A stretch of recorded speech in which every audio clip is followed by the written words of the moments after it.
Most players fail to survive first 20 days in the forest. They stay inside their base all the time, don't explore the map, and fail to collect enough resources. Because of that, their hunger meter drops, the fire goes out, and everything falls apart.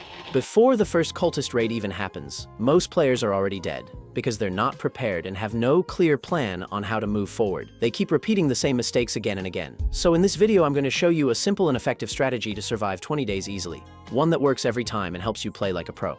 The first thing we need to do is upgrade our fire to level 3. For that, we need wood. Add 6 logs to the fire, then cut 1 more tree and add 1 coal. That's enough to level the fire up to level 3. After this, we don't need to add logs to the fire anymore, which saves a lot of time later. Next, it's time to craft our first item from the crafting bench. Cut 1 tree and craft the map. This is the most important item in the game. It shows your current location and how much of the map you've explored so far. Now we need to collect a bunny foot. For that, you have to kill rabbits. Sometimes the bunny foot drops quickly, and sometimes it takes a while, so be patient. Make sure to collect the meat as well, so you don't die from hunger. After that, we need a wolf pelt, and this part is a little risky.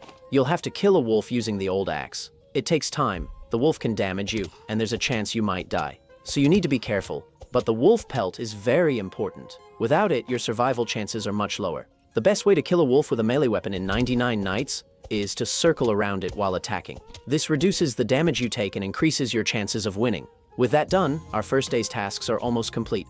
And night is approaching. There's no need to explore at night, so head back to the base. Once you're safe, check your hunger. If it's low, eat rabbit meat or carrots. After that, cut a few more trees and upgrade the crafting bench. For the upgrade, you only need 1 scrap and 5 logs. Day 1 is now complete. We've upgraded the fire to level 3, upgraded the crafting bench, and collected both the bunny foot and the wolf pelt. Day 2 begins, and the pelt trader arrives. The first thing we do is exchange the bunny foot for a good sack so we can carry more items at once. Then we trade the wolf pelt for a revolver, which makes killing wolves much easier. Now it's time to explore the map. We need to find scraps to craft necessary gear and fuel to upgrade the fire and expand the map. While exploring, look for large structures like sheds, houses, and mines, since they usually contain better loot. If you find any chests, open them, as they often give useful items and gear. If you encounter wolves during exploration, ignore them for now. We don't need unnecessary fights at this stage. Just run away and stay focused on looting.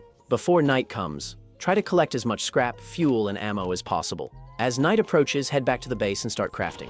Make a sundial, a regular bed, and a compass from the crafting bench. If your hunger is low, eat some food. If you still have time left, cut more trees and store the logs. Day 3 is here, and now it's time to save the first kid.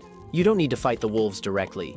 Go to the upper side of the cave and use your gun to shoot them from a distance. This way, you avoid taking damage and can kill them safely. If you don't have enough ammo, you can kill the wolves one by one using the circling method. Aim for headshots when using the gun, since wolves die in 2 shots. After killing them, collect the meat and store it in your sack. Every kid location also has a chest, and sometimes you can find very good loot there. If there's still time left before night, explore more of the map and look for additional fuel and scraps. You'll find better loot in deeper areas like level 4 and level 5 zones, including diamond chests with high-tier items. Before night arrives, return to the base. At night, eat food if needed and cut some trees. When the next day starts, we'll be ready to save the second kid.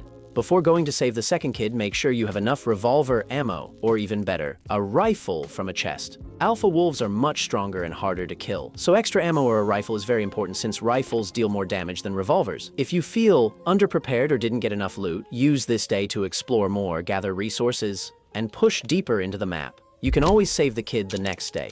Day 4 begins, and now it's time to save the second kid. The compass shows the kid's location, so it's easy to know where to go and how far it is. To avoid unnecessary risk, approach from the upper or back side of the cave and use your gun or rifle to kill the enemies from a distance. Alpha wolves can sense you from far away, so stay alert. If you aggro 2 alpha wolves at the same time, the best strategy is to run away and reset the fight. We also need an alpha wolf pelt. If it drops while saving the kid, that's perfect. If not, we'll hunt more alpha wolves later. Once the second kid is saved, our main task for the day is complete. Head back to the base, and if you find scraps or fuel along the way, pick them up. This day also includes a cultist raid, so make sure you reach the base before they arrive. On the first raid, only 2 cultists spawn, and they're easy to kill with a revolver. You don't even need to get close. After that, upgrade the fire and eat food to recover your hunger. Day 5 starts and the pelt trader returns. Since we already have an alpha wolf pelt, we can exchange it for better gear.